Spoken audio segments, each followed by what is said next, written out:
This news is brought to you by The Rose Orchid World School, Paonta Sahib. चीन में प्रस्तावित सर्दी ओलंपिक को रद्द किए जाने की मांग को लेकर तिब्बती समुदाय की बाइक यात्रा बुधवार को पांवटा पहुंची, जिसके बाद बाइक यात्रा पांवटा से शिमला के लिए रवाना हुई। क्षेत्रीय तिब्बती युवा संगठन की ओर से पूरे विश्व का समर्थन हासिल करने के लिए बीते 10 दिसंबर से मानवाधिकार दिवस के दिन बेंगलुरु से बाइक यात्रा शुरू की गई थी। बुधवार को पत्रकारों से बात करते हुए क्षेत्रीय तिब्बती युवा कांग्रेस के अध्यक्ष सेरिंग चोफेल ने बताया कि यात्रा का उद्देश्य इस साल चीन में होने वाले ओलंपिक खेल आयोजन के विरोध में आंदोलन करना है। यात्रा में 15 प्रतिभागी भाग ले रहे हैं। यात्रा कर्नाटक, गोवा, महाराष्ट्र, गुजरात, राजस्थान, उत्तराखंड से होते हुए हिमाचल के पांवटा में पहुंची है। उन्होंने कहा कि तिब्बत पर कब्जा करने के बाद चीन की ओर से तिब्बत की संस्कृति और परंपरा को नष्ट करने की पूरी कोशिश की गई है। यही संदेश देते हैं कि तिब्बत आजाद था, आजाद है और आजाद होकर रहेगा। मैं आदरणीय मोदी जी से एक ही प्रार्थना किया चाहता हूं कि देखिए, तिब्बत को डराने के लिए, तिब्बत को भयभीत करने के लिए शस्त्रों की जरूरत नहीं है।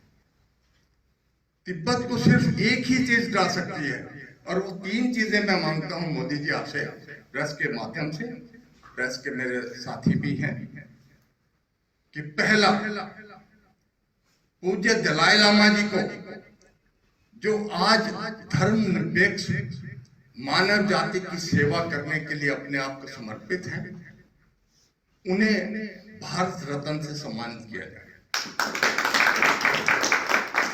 और एक चीज मैं और बता दूं, अगर ये चीज अनाउंसमेंट हो जाती है तो तिब्बत आजादी होकर नहीं रहेगा, चाइना के पैरों की धरती भी खिसक जाएगी।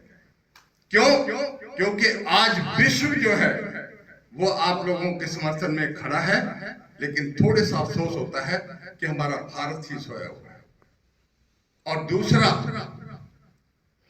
थोड़ी सी इन्होंने गलती की है, थोड़ा सामान चाइना से मंगाना जो है वो बंद किया है, लेकिन पूरी तरह से भारत जो सामान चाइना से आ रहा है वो हमारे लिए, जहां अर्थव्यवस्था की तोड़ता है, वहीं चाइना इसके लिए अपने आप को कुछ भी कहे, गर्व महसूस कर रहा होगा। तो ये चीज जो है, चाइना का माल बायकॉट 100% होना चाहिए, ये हमारी दूसरी डिमांड है। और सबसे बड़ी चीज ये है, जो 1962 में संविधान में जो संशोधन किया गया और ये माना गया कि तिब्बत चाइना का हिस्सा है, बड़े शर्म की बात है। आज इतनी, मोदी जी आप इतने सशक्त हैं, पार्लियामेंट में आपका दबदबा है, राज्यसभा में आपका दबदबा है, उस काले कानून को आप निरस्त कीजिए, चाइना अपने आप गिर जाएगा। चाइना के लिए सबसे बड़ी शक्ति ये होगी, सबसे बड़ी ये होगा कि अगर 1962 का कानून वापस ले लिया जाए और तिब्बत को आजाद मान लिया जाए, तो ये हमारे लिए गर्व की बात होगी।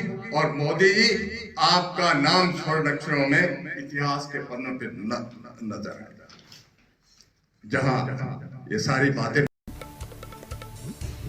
दिव्य हिमाचल टीवी के लिए पांवटा साहिब से धीरज चोपड़ा की रिपोर्ट।